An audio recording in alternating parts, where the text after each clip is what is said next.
Assalamualaikum warahmatullahi wabarakatuh. Perkenalkan, nama saya Siti Jamilah SP dari SMK Negeri 5 Berau.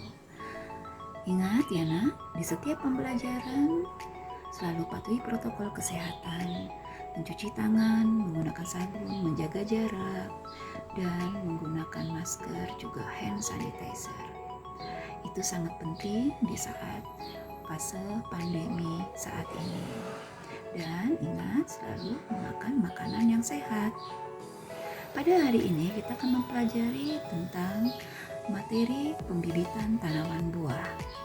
Di sana ada beberapa submateri sarana dan prasarana pembibitan tanaman buah, media, lokasi pembibitan tanaman buah, dan tujuan pembibitan dan faktor keberhasilan pembibitan tanaman buah.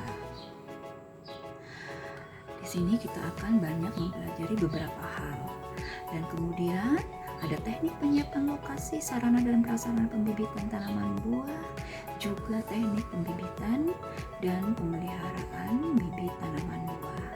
Dan saat tersebut akan tiba di mana kalian akan mengaplikasikan semua ilmu dalam bentuk praktek di lapangan dalam aplikasi teknik yang tepat. Untuk sarana dan prasarana pembibitan tanaman buah, apa saja yang harus kalian ketahui? Di sarana dan prasarana ini sangat erat hubungannya dengan suatu tempat. Alat apa saja yang digunakan untuk menjalankan proses pembibitan tanaman khusus untuk tanaman buah semusim. Adapun sarana dan prasarana pembibitan tanaman buah itu sendiri adalah sangat erat hubungannya dengan rumah pembibitan atau naungan dalam proses pembibitan dan persemaian tanaman. Adapun yang akan Ibu sarankan di sini adalah untuk bentuk rumah pembibitan tersebut dapat berbentuk sungkup dan kalian bisa melihat dengan ukuran dan bentuknya. Nah, seperti ini gambarnya. Bisa menggunakan ini bentuk yang rumah kaca.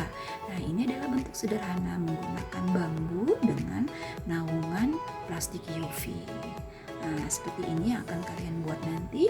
Dan ingat, untuk jalan pengangkutan pembibitan harus dibuat seluas mungkin.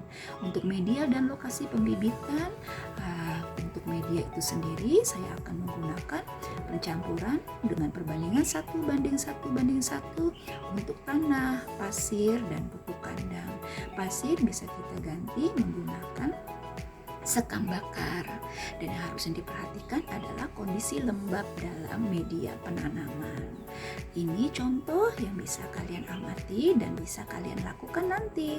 Bisa menggunakan pot langsung, bisa menggunakan media tray seperti ini, dan kemudian bisa memanfaatkan gelas bekas minuman ya. Kemudian yang perlu diperhatikan adalah instalasi perairan, bagaimana kita melakukan pembibitan, itu penting. Dan untuk lokasi pembibitan sebaiknya diletakkan di lokasi dekat areal penanaman untuk mempermudah pengangkutan. Tujuan pembibitan dan faktor penentu keberhasilan itu sangat ditentukan oleh faktor eksternal dan faktor internal.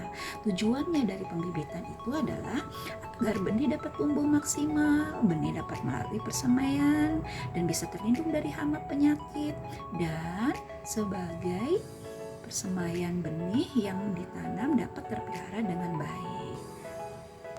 Teknik pembibitan yang baik itu adalah kita menyiapkan benih yang dikondisikan, bisa menggunakan media kertas sehingga benih berkecambah, dan kemudian setelah benih berkecambah bisa kita perlakukan untuk dimasukkan atau ditanamkan di media tanam.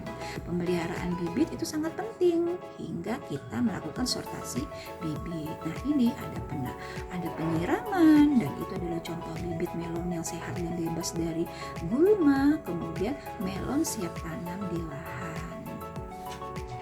Kalian harus bisa memperhatikan dari pemupukannya, dari perawatan hama penyakitnya, kemudian bagaimana dengan kriteria melon yang siap tanam. Nah, biasanya dia memiliki ketinggian kurang lebih 10 cm dengan umur 10 hingga 20 hari setelah tanam. Baik, wassalamualaikum warahmatullahi wabarakatuh. Di akhir materi ini kalian bisa belajar secara mandiri atau dengan tim kerja kalian. Ingat, patuhi protokol kesehatan dan makanan sehat. Salam sehat, selalu kreatif dan inovatif menjadi anak bangsa, mandiri, aktif, jaya, unggul.